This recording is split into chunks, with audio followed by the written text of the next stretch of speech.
Well, hello. I didn't see you there. Welcome to the flipped classroom. That was a little cringy. My bad. It's been a while, alright? I'm sorry. Alright, today we're going to be talking about European exploration. Let's skip on down. So the first part that we're going to talk about today is the Renaissance, or Renaissance, right? So during this kind of time, there was a widespread cultural revival, all right, of the classic art, architecture, learning, and literature. All right, this basically means that it was the rebirth, all right, of the classical kind of stuffs. All right, it encouraged education, mathematics, and scientific exploration of the physical world. Physical meaning like, you can see it, all right? Like I can see my Mio right here. It's physical, all right?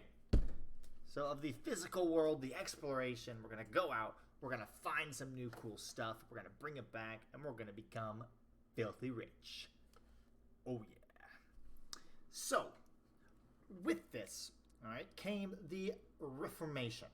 All right, so the Reformation period has to do with religion. All right, it was the movement that divided Christianity into two different groups. All right, the Catholics, which followed the Pope, all right, and the Protestants, which broke away from the church in protest. All right, it was basically, the Protestants were started by Martin Luther. Okay. And the reason for this was because they kind of like disagreed with the Pope and kind of stuff like that, and some of the things the Catholic Church was doing. And so they're like, whoa, whoa, whoa, whoa, whoa, whoa, whoa,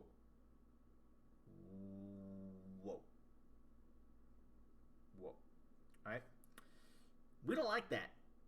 And the Catholic Church is like, well, too bad. You have to follow us because we're the Catholic Church. And so they're like, okay, nope, we're starting our own. So this guy, Martin Luther, kind of starts his own little church called the Protestants, like kind of denomination is what you would call it. All right. And the idea of this one was that they were able to question this corruption and practices of the Catholic Church. All right. They also created religious debate, which allowed you to question certain things and not have to just believe whatever someone said. This also came around the English Reformation. All right, this was started by King Henry VIII. Now, some of you may know King Henry VIII. He was an interesting feller. Let's just say that he had 6 wives. All right, 2 of which he beheaded, 2 of which he divorced. 1 died in giving childbirth, and the other one outlived him. All right, and the reason he had so many wives, and the reason why he wanted to just break away, okay, is because the king was like, hey, I want to divorce my wife, and the Pope's like, no, you can't do that, and he's like, oh, but I can. I'm the king. I do what I want. All right, and he got all big and bulk, and so he divorces one of the wives, and the next one he just chops her head off, and the next one, well, dies in childbirth. The next one chops the head off, and then the next one, lives longer than he does. Right? So it was just kind of one of those little kind of, I don't know, throwing a rock down a hill. It just kind of spun out of control. And he's like, you know what? I'm done. I'm making my own. That way I can divorce as many wives as I want. All right? So that's the other kind of split off that kind of comes around. So one of the ways that this kind of different denominations kind of spread was because of the printing press. All right, this allowed people to start making books and publishing them for everyone to read, such as Bibles and stuff like that, which before most people wouldn't have because it cost a lot of money. You're talking about everyone handwriting stuff. And the printing press kind of added this to where they could basically mass produce books and stuff like that, newspapers, so that everyone could start to read. Europe, all right? So books were now published throughout the world. Now Europeans learned how to read and became basically curious about the world. They wanted to go out and explore it and be that next person someone writes a book about. So they hear about this place, all right, over across the sea that they call the New World, all right, the Americas. All right, so why in the world would Europeans even want to worry about them? They got so much land over there, you know. But the thing is this is exploration time. Okay, it's time to go explore, find something new. Okay, so they kind of went by these three guidelines, the three G's: gold, glory, and God. All right, so the first one is gold. Okay, gold. Italian wealth led others, all right, to desire their own trade routes in Asia. Okay, they wanted items and resources. They could trade. All right, so they're trying to get new stuff that no one had. That way they can make lots of money off of it. All right. For example, if let's say I have let's say I have like a Babe Ruth rookie card or something like that. All right. There's not very many of those out there. Okay, which means I can make a lot of money off that. All right. So that was the idea: is no one else has this. All right. We're going to go over to new lands no one else has ever traveled through, which they thought no one else has ever traveled through.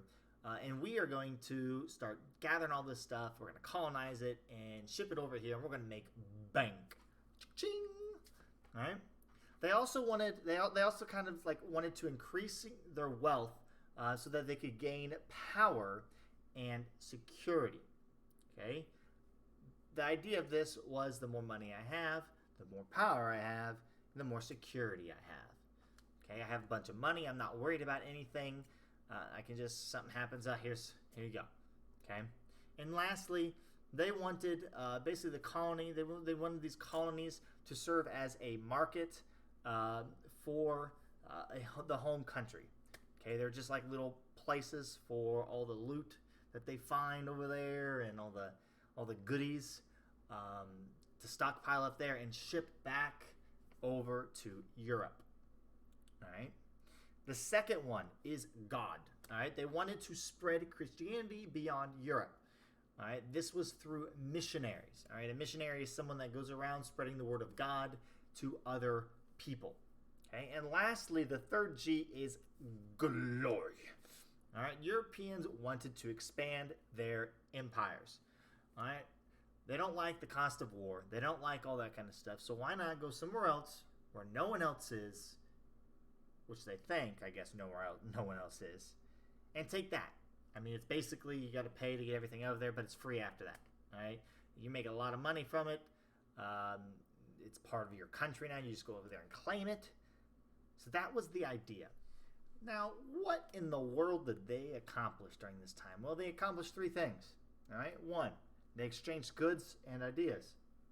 2, improved navigational tools and ships. And 3, claimed territories.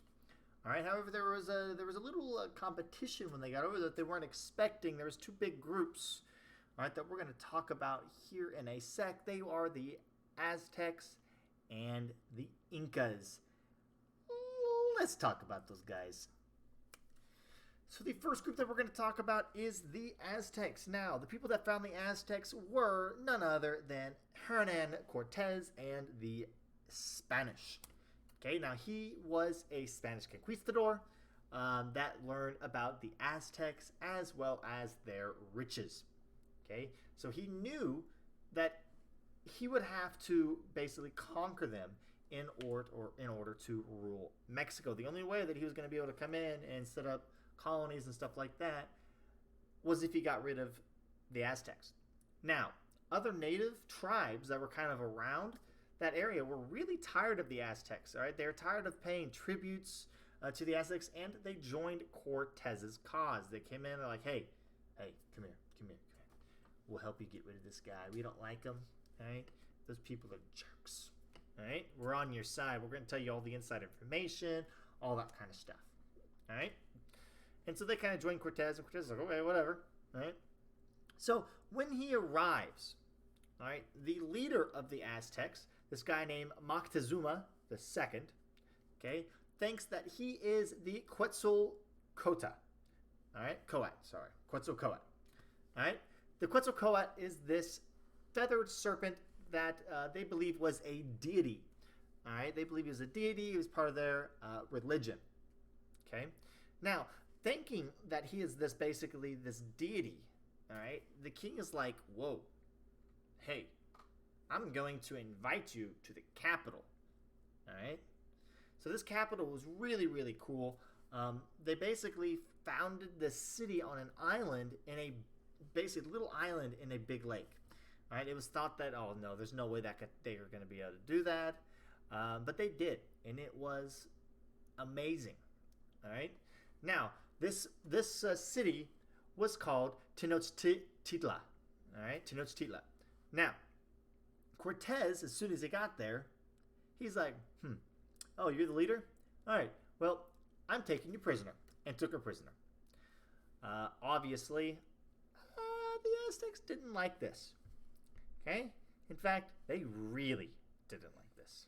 So, basically, when Cortez kind of took their leader, this kind of made the Aztecs pretty upset. Alright? So, the Aztecs started to fight. The Aztecs actually fought them off. Alright? But the Spaniards happened to leave behind something. Something so small that no one would have noticed. And it wasn't on purpose either. Smallpox. Okay? This, in the end, will kill about 40 to 50 million of the native populations. All right? It's a lot of people. Okay, 2 years later, Cortez returns and defeats the Aztecs. Only 2 million Aztecs survive, and in 1521, the Aztecs finally surrender. Okay? Now, one thing you have to remember is that the Europeans kind of had antibodies and immunities and stuff like that to these kind of diseases because it's been basically in their countries and in their areas for a long time, hundreds of years. Okay, and so as people kind of get the after they get immunity, and that immunity spreads from generation to generation eventually, that it allows us so they won't be able to contract it, but they can still give it out. Okay, they show no symptoms, but they're still a carrier. And so it happened to get out, and it was a huge devastation on these populations because these people have never seen this disease before. This is a totally new disease, never been over here ever. And so no one had any antibodies or any immunities to it. So it was a really, really high death rate. It was 1 in 3 people that got it would die. Okay, so that is why it was so devastating to the Aztecs and the other kind of tribes around them. The second and last group that we're going to talk about is the Incas. All right, now kind of like what happened to the Aztecs, same thing kind of happens to the Incas. Okay, so this guy named Francisco Pizarro, all right, he basically comes in and starts to conquer basically the Inca. Okay, so the Incan leader, Atahualpa, all right, the king of the Inca Empire, kind of heard of this arrival and kind of was like, oh, okay, I know you're coming in. I'm going to agree to meet with you. All right, so he agreed to meet with them, which was not a good idea. Okay, he should have kind of learned from what happened with the Aztecs that you don't want to meet these guys. Okay, so after they kind of met together, basically he refused to convert to Christianity. So Pizarro captured him and killed thousands of Incan soldiers, okay, because he would not convert. So to win his freedom back, all right, he basically gave Pizarro a room filled with gold and silver, approximately 24 tons worth. All right, I'll put up a little thing right here that tells you how many pounds that is. It's a ton. More like 24 tons. I'm sorry, that was a dad joke. It's not Mondays. All right, the Spaniards killed him anyways. All right, so it's like, oh, no, please, I'll give you all my gold and silver. And they still kill him. All right, like the Aztecs, they were weakened by this disease, and the Spaniards basically had superior weaponry. All right, by 1537, the Spaniards had controlled the entire region. Okay, they're all gone. Spaniards came in. They took out the Aztecs as well as the Incans. I hope you kind of enjoyed this. All right, it's kind of interesting. Just kind of hear about what happened. All right. Now remember, make sure you were filling out those notes. If you didn't, go back. If I went too fast, there's a little button down like over here that you can like change the speed on it. Slow me down a little bit. All right, so I hope you guys enjoyed. I will see you guys later. Adios.